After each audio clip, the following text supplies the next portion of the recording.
Hey everybody, welcome to this Caregiver Coffee. My name is Matthew Estrad. I'm a gerontologist in St. Tammany Parish, and I have been partnering with the Council on Aging in St. Tammany for over 10 years.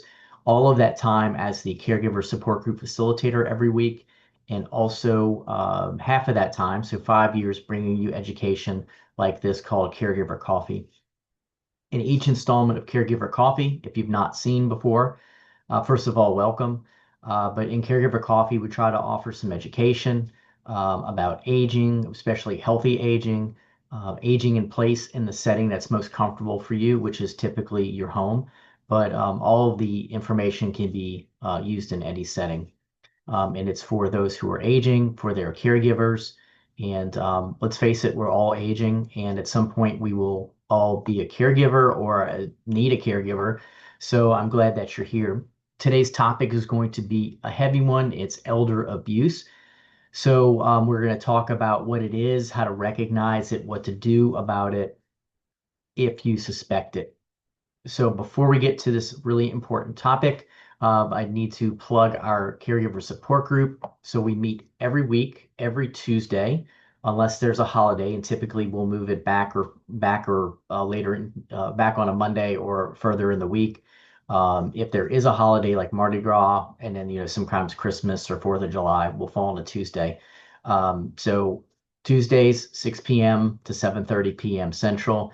And the basic pattern over the month is the first Tuesday, we're in person at the Slidell Activity Center on Cousin Street. The second Tuesday, we are on the Zoom platform, and you can join us using your computer or your smartphone, the app on the smartphone, an app on your tablet, or even your landline or smartphone, just calling in and just using audio like a old school phone conference call. So whatever modality is most comfortable for you, we hope that you can join us online and in person. So the third Tuesday is in person. It's in Covington at the Senior Activity Center off of Highway 190. And the fourth Tuesday of the month, we are back on Zoom. Now, some months of the year do have a fifth Tuesday, and we will let you know if we do meet on that. We usually ask the Council on Aging in St. Tammany if they want us to take a break or if they want us to move forward with a fifth session of the month. And if we do meet, we are on Zoom. So keep that in mind. The best way to stay informed of our schedule is to go to coastseniors.org, go to caregiver services, and then from there, I'm just a few clicks away. You'll see my picture, and there'll be a link to a PDF. That PDF is a bi-monthly flyer/calendar. So we update it every 2 months, and it's going to have the dates, the location, the address if we're in person, and also all the Zoom information, phone numbers, links, etc.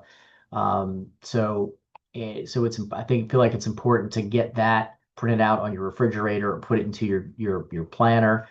Because there are some times when there's a holiday, as I mentioned, or sometimes I need to travel outside of the state for work, and I'm not able to do that unless it's a Zoom support group that evening. Also, I want to encourage you to join our private email list, which you can do from that flyer. It will give you instructions on how to scan a QR code or go to a link so that you can sign up for that. Now, it's a private email list just for those who are interested in the support group. It is not for all the other Coast services.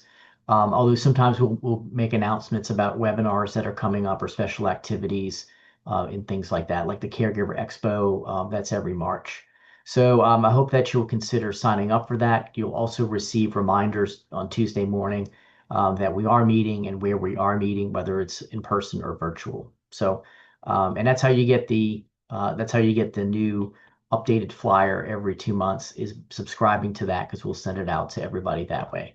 And we have over 100 people who are signed up for that email list, but we certainly don't have 100 people show up at our support groups. It's typically 5 or 6. So it's a nice intimate number, and everybody gets to talk and share what they want to share and offer advice if you're looking for advice. So All right, so I hope you will consider that. And if you can't make Tuesdays, um, let me know, and I'll try to connect you with other support groups that are meeting on other nights with other organizations and facilitators. All right, so let's get into elder abuse. What is it? This is something that can happen to anyone. It doesn't discriminate by sex, race, religion, ethnic background, or anything like that. It happens to hundreds of thousands of older adults, 60 and up every year. And it is something that can be prevented and should be something that is we try our best to prevent. And when we see it, when we recognize it, we report it. And this is also not just pointing the finger and saying, like, this happens over there. This can be something that anybody is tempted to do if they lost their temper or if they were tempted into stealing money, if they found themselves in hard times and they may say, oh, well, so and so has money and I'm helping out and, I deserve some of that money. And, you can kind of see how the average person could be tempted into doing this. And like I said, losing your temper, getting stressed out, getting burned out as a caregiver. So this is not just a happens next door or across the street type of thing. We also need to make sure that we are not doing any of these things. So it can happen anywhere. It can happen in a home. It can happen in a nursing home, assisted living facility, memory care, anywhere there's people, family members or strangers coming in and, interacting with older adults. And here are the types of abuse. There's physical abuse, and I think a lot of this is going to make sense. I mean, a lot of it you will know a lot of this information. So that can be causing bodily harm. So punching, pushing, biting, striking, slapping, throwing things at someone. This can include restraining an older adult against their will, locking them in a room, tying them to furniture. Even if you're burned out and you think they're going to leave the house, it's abuse to restrain them, even though you're trying to prevent them from leaving the house or locking them in a room for that reason. That is physical abuse. There are ways around. There are ways to remedy that challenge of them trying to leave. Emotional abuse, also known as psychological abuse, it can be the caregiver saying hurtful words, yelling, threatening, repeatedly ignoring the older adult, keeping the that person from seeing close friends or relatives is also a form of emotional abuse. Neglect occurs when the caregiver does not respond to their older adult and their needs. It can include ignoring physical, emotional, social needs, or withholding food. It could be withholding medications or even access to healthcare. Abandonment is leaving the older adult who needs help without any plan for their care. And that's actually a new one. I've been talking about elder abuse for several years, and I don't remember seeing abandonment actually. It's been discussed, but not as a bullet point, and like having its own type of abuse. Sexual abuse, forcing an older adult to watch or be part of sexual acts.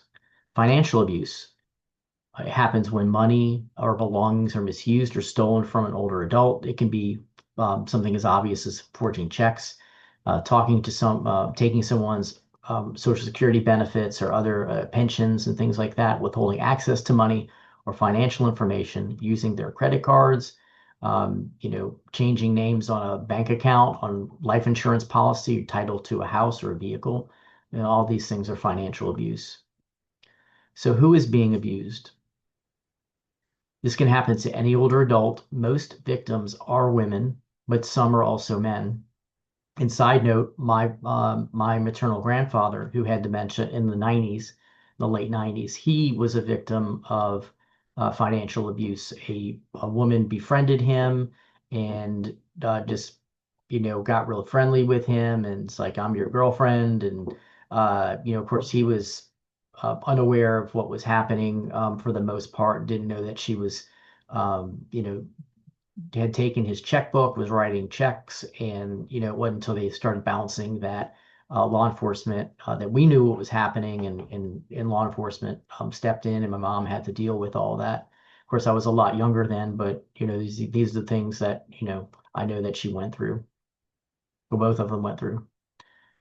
Older adults should keep an eye out for financial abuse. Even someone who has never met, uh, who the person who's never met can steal their financial information. And this includes financial abuse will also include financial neglect, exploitation, and healthcare fraud. Financial neglect is ignoring or avoiding the older adult's financial responsibilities, such as paying their rent or mortgage, medical expenses, insurance, utility bills, or property taxes. So then more likely that's going to be a family member that's not stepping up and is neglecting that duty. Financial exploitation is the misuse of mismanagement, exploitation of property, belonging, and assets. Includes using their assets without their consent, under false pretenses, or intimidating them. And then there's healthcare fraud, a form of financial abuse that's committed by healthcare providers, hospital staff, and other and other healthcare workers. Includes overcharging, billing twice for the same service, billing for care that was not provided, or falsifying Medicaid or Medicare claims. So what are signs of abuse? You may see signs of abuse when you visit the elder at home or in a residential facility, and they may be a victim if they become withdrawn or act agitated or violent, if they display signs of trauma, such as rocking back and forth, if they have unexplained pressure marks, bruises, burns, cuts, scars, if they develop preventable conditions such as bed sores that can happen when someone is lying in the same position for a really long time. And that could mean that the staff is not turning them in the appropriate time, and preventing bed sores, and saying that really they're confined to their bed pretty much. Having hazardous, unsafe, or unclean living conditions, looking messy, having unwashed hair, having dirty clothes, poor dental hygiene, having sudden unexpected financial losses or unpaid bills, not having access to things like their walker, their eyeglasses, their hearing aid, and other things like that are pretty essential for staying oriented and just being aware and living life. All right, so there's still more to talk about, and we're getting long on this video, so I'm going to go ahead and make a part 2 on this video on this really important topic of elder abuse. So I look forward to seeing you then. Thank you for watching this video, and I look forward to seeing you, or you seeing me on your screen, in the next one.